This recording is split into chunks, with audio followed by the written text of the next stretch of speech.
Chicos, sean todos muy buenos días. Vamos a iniciar nuestra clase de razonamiento verbal y poder continuar con comprensión lectora. Ya en la clase pasada hemos podido apreciar el análisis que se hace, ¿no?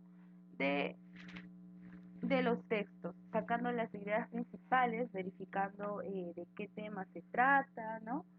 Las ideas secundarias. Y hemos visto también los esquemas de cómo puede presentarse los textos. Entonces, vamos a ver el día de hoy la intención comunicativa en los textos de discurso. Es decir, al leer, nosotros como lectores, al leer e interpretar el texto, vamos a poder apreciar la intención que tiene el autor al escribir y su opinión. ¿Sí, chicos? Entonces vamos a continuar con los ejemplos que tenemos en nuestro material, ¿no? Y poco a poco les voy a ir explicando según los tipos de texto que tengamos. Por ejemplo, tenemos acá el texto, ¿no? Un tipo de texto según la intención comunicativa. Es decir, que es un texto expositivo o un texto informativo, que va a tener, digamos, que expresarse mucho la intención que tenga el autor, ¿no? ¿Cómo lo vamos a reconocer y diferenciar de otros tipos de texto? Pues este va a informar o conocer aspectos y acontecimientos respecto a un determinado tema. El tema va a estar enfocado y va a continuar su hilación, ¿sí? ¿Cómo va a ser su estructura? Bueno, su estructura va a tener una definición, un origen, características, importancias, ¿no? Van a constituir respuestas posibles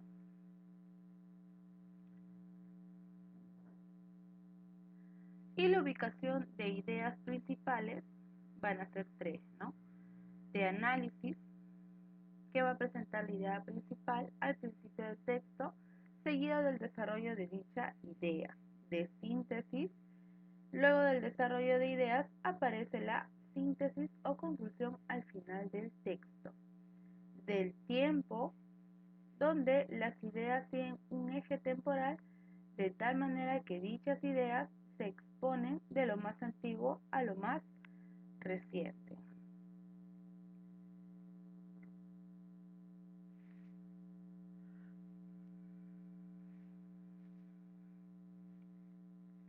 Entonces, veamos un ejemplo de este tipo de texto. Te dice, en 1898 el escritor Morgan Robertson fraguó una novela acerca de un fabuloso vapor transatlántico mucho más grande de los que se había construido hasta entonces. Robertson cargó su barco con gente rica y complaciente y después lo hizo naufragar una noche de abril contra un iceberg.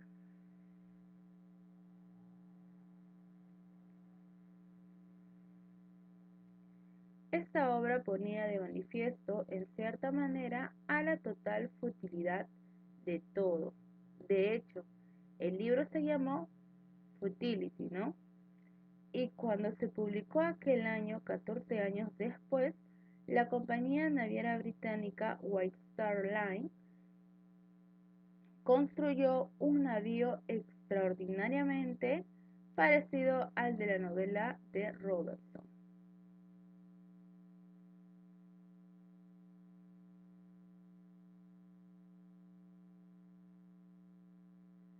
El nuevo barco tenía 60.000 toneladas de desplazamiento, el de Robertson 70.000. El barco real tenía 882.5 pies de largo, el de la ficción 800 pies. Ambos navíos podían alcanzar los 24 a 25 nudos. Ambos podían transportar a 3.000 personas y ambos tenían salvavidas solo para la fracción de ese número. Pero Esto no parecía importar porque ambos estaban calificados de inhundibles. En el año 1912, 10 de abril, el barco real partió de Southampton en su primer viaje a Nueva York.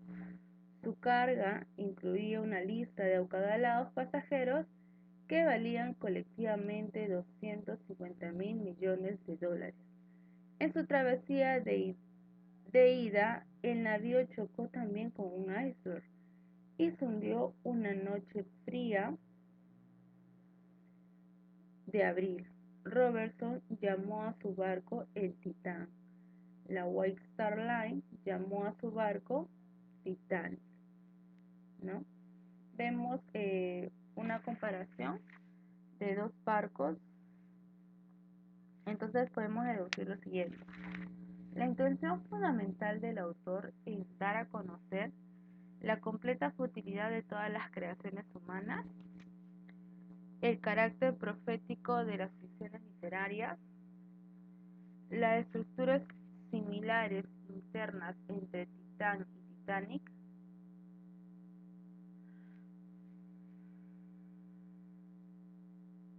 la extraña similitud entre un barco real y uno ficticio, que la desgracia puede alcanzar también a los millonarios.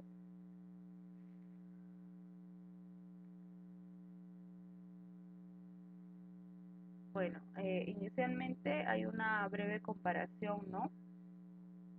Entre dos barcos, uno de Robertson y otro que sí fue real. Y la finalidad fue que ambos, por más fortalecidos o cosas que estén ahí, al final se pudo, tuvo que, tuvo la siguiente fatalidad, ¿no? Entonces podemos decir que la intención fundamental, es decir, la finalidad del autor es decir, ¿no? Que la desgracia también puede alcanzar a los millonarios.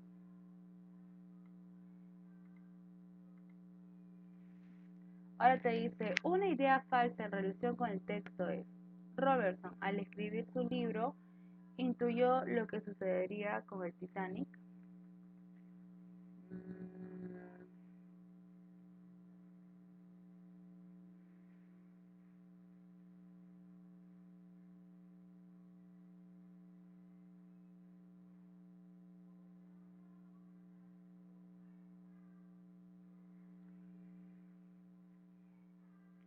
sí, a ver, idea falsa, ¿de verdad? La composición del libro Futility data del siglo XIX, sí.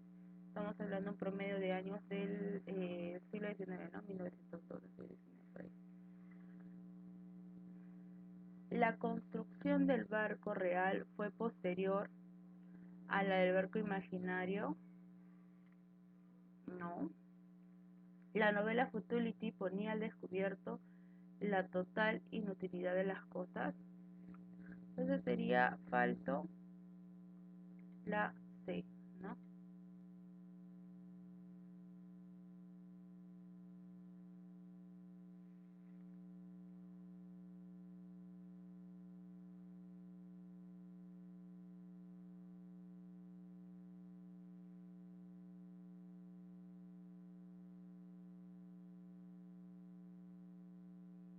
Porque acá te dice, ¿no? Que el libro se publicó cuando, aquel mismo año, es decir, en 1912, 14 años después,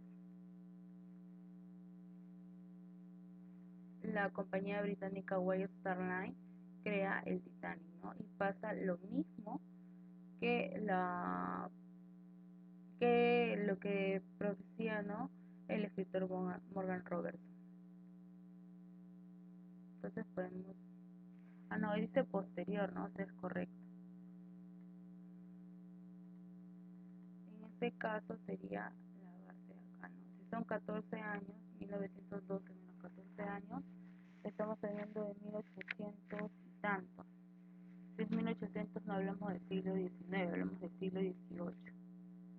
Entonces la composición del libro data de finales del siglo XVIII.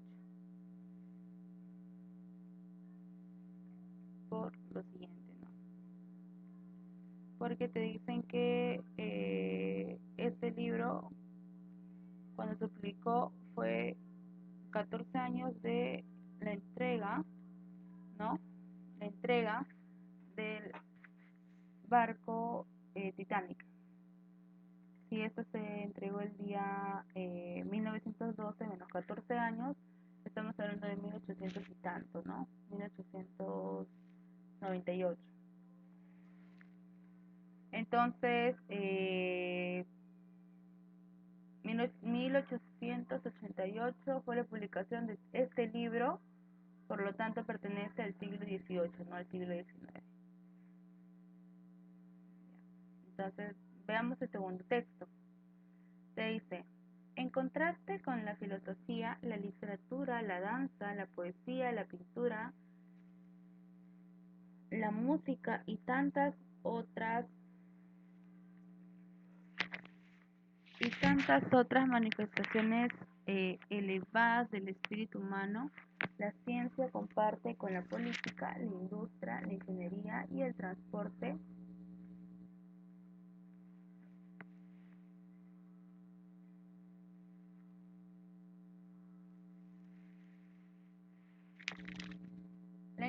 el transporte y el servicio de telégrafos. Una obligación fundamental, la de producir resultados concretos y objetivos, la de funcionar, además de su inmenso valor cultural y de su enorme contribución al avance de la civilización. El trabajo científico de Pasteur también sirvió para establecer un método general de preparación de vacunas por medio de gérmenes cuya virulencia ha sido previamente atenuada en trabajos de laboratorio. Este método ha funcionado muy bien, ya que, siguiendo la idea de Pasteur, se han producido vacunas eficientes para varias enfermedades infecciosas, y los resultados beneficiosos obtenidos no pueden considerarse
Se dice que en contraste con la filosofía, la literatura, la danza, la poesía, la pintura, la música y tantas obras, manifestaciones elevadas del espíritu humano, la ciencia comparte con la política, la industria, la ingeniería,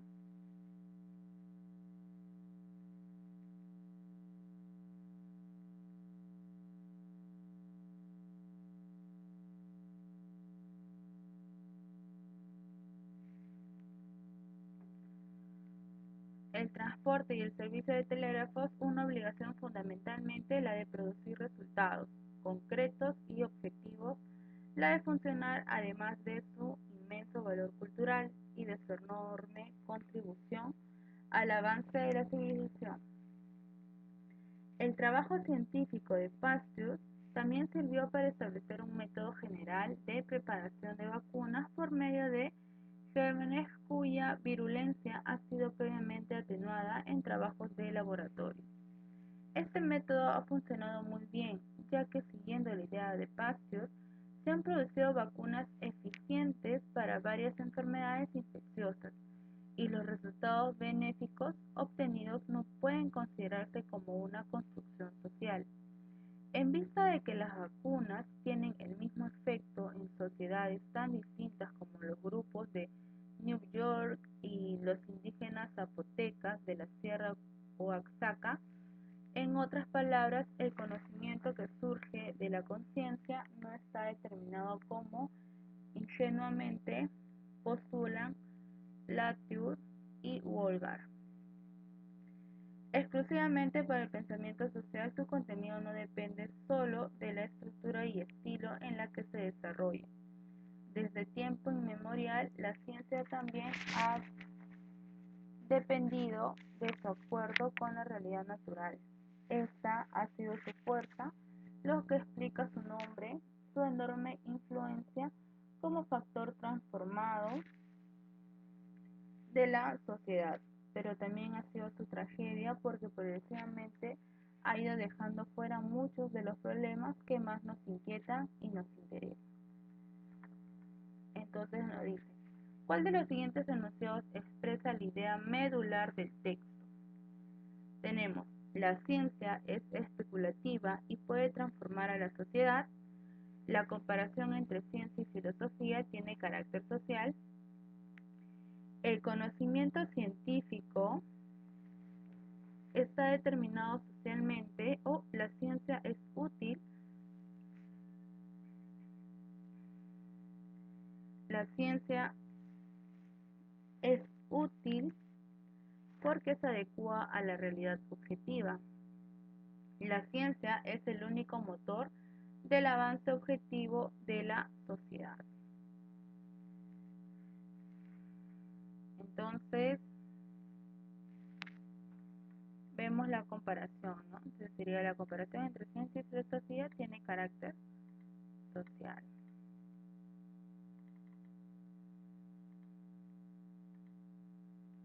Con respecto al pensamiento de Latour, el autor lo convalida, cuestiona, refrenda, asume o justifica. A ver, según Pasteur,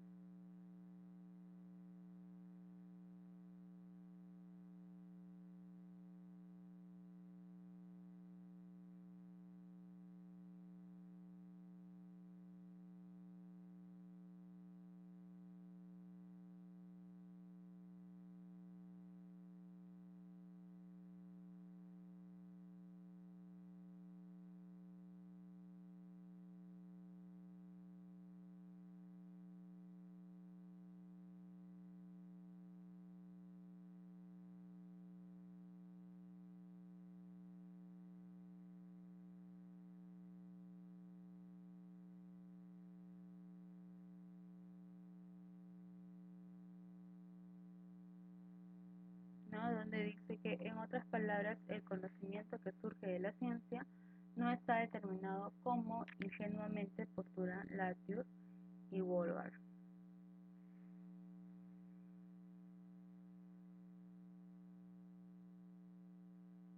Ellos están, digamos, a favor, pero quien contrapone o refrenda es el autor, ¿no? El autor no considera que sea lo correcto según lo que dice Latour y Wolgar. Entonces, con respecto al pensamiento del autor, el autor lo el autor lo asume, refrenda, cuestiona, lo refrenda, porque no está de acuerdo con lo que piensa Latour igual, ¿no? Entonces, continuando con los tipos de texto, vamos a encontrar los textos argumentativos. El primero era el texto según la intención del autor, lo vimos.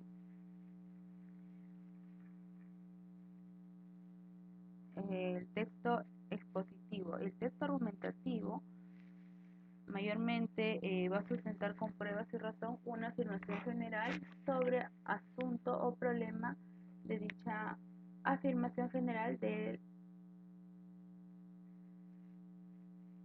cómo lo vamos a identificar, a diferencia del primero que vamos a ver características, concepto, algo más general y más desarrollado. Este vamos a ver el asunto del problema o meollo. De frente nos vamos a ir con la problemática, ¿no?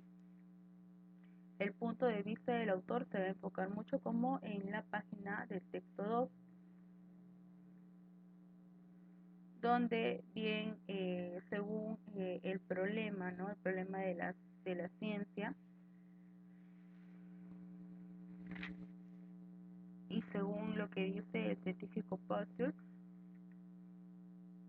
el autor eh, re- refrenda, ¿no? O sea, confronta dicha idea según el científico porque él no comparte el mismo análisis que tiene este autor, ¿no?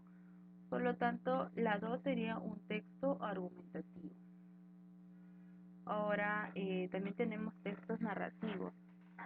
Y estos, tal y cual dice su nombre, va a narrar o va a relatar una serie de hechos reales e imaginarios que suceden en un espacio y tiempo determinado. ¿Cómo lo vamos a identificar? Acá ya no hablamos de una problemática, acá ya no hablamos de características generales como el expositivo o como el texto anterior, sino acá hablamos de trama con personajes, con acciones, ¿no? Algo más literato, ¿no? Vamos a encontrar accidentes de verbo, ¿no? Los verbos con sus accidentes. Tenemos el ejemplo del texto 3, ¿no? Donde te dice y nos empieza a narrar, ¿no? Prácticamente puede ser una obra, algo literario que tenga la siguiente estructura, ¿no?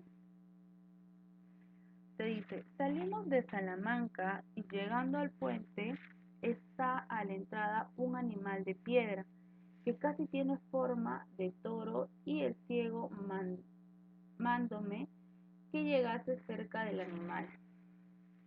Y allí puesto me dijo Lázaro, llega al oído de ese toro y oirás gran ruido dentro de él.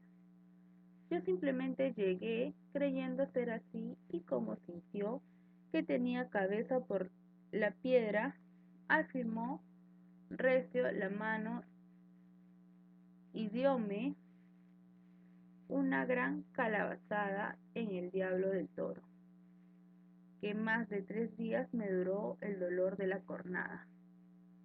Y díjome, necio, aprende que el mozo del ciego un punto de saber más que el diablo, y rió mucho la burla.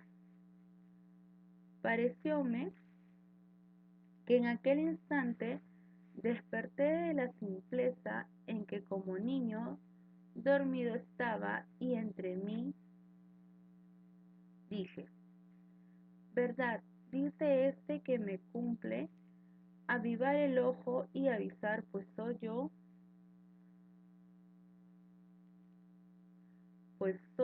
solo y pensar cómo sepa valer.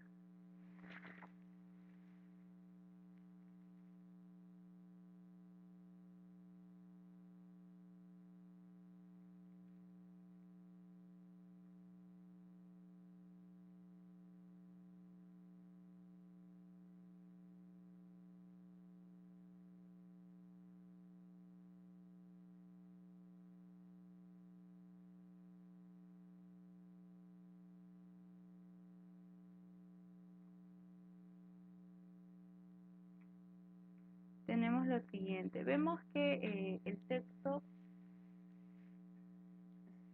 podemos decir que es narrativo porque narra, ¿no? Una anécdota de Lázaro y un ciego, ¿no? Prácticamente es un pequeño recorte de la teoría de Turner.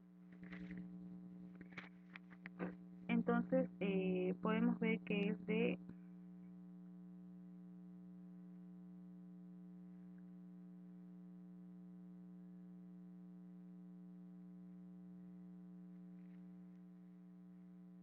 manera interna,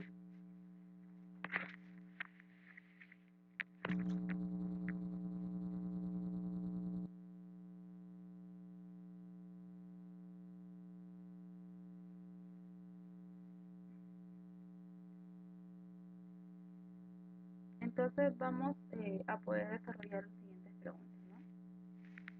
Según el texto, el toro estaba allí cerca del ciego, a la salida de Salamanca, a la entrada de un puente, en el puente de Salamanca, junto a Lázaro y el ciego. Se dice que estaba llegando al puente y está a la entrada un animal de piedra, ¿no? A la entrada del puente. Es narrativo, es demasiado explícito. ¿Sí, chicos? 2. Concretamente, ¿qué indica? Vamos a resaltarlo para que ustedes tengan las ideas. Concretamente, ¿qué indica el allí del texto?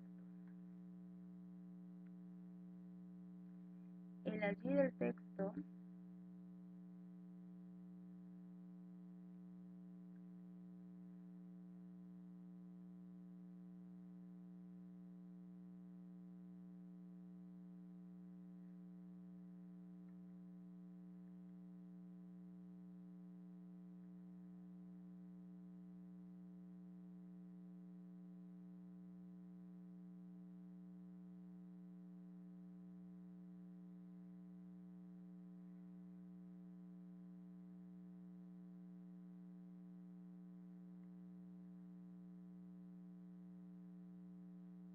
es de allí.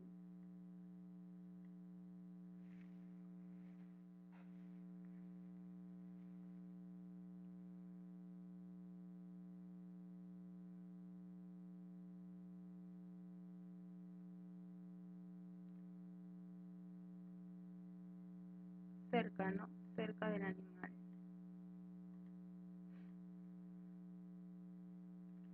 ¿Qué pretendía el ciego golpeando a Lázaro?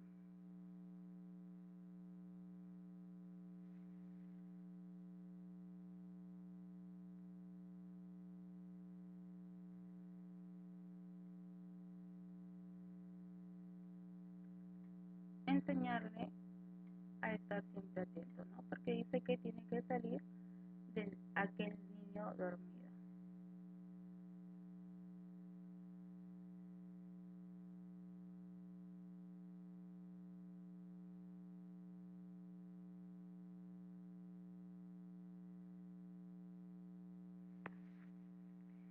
¿Quién o quiénes nos relata lo sucedido?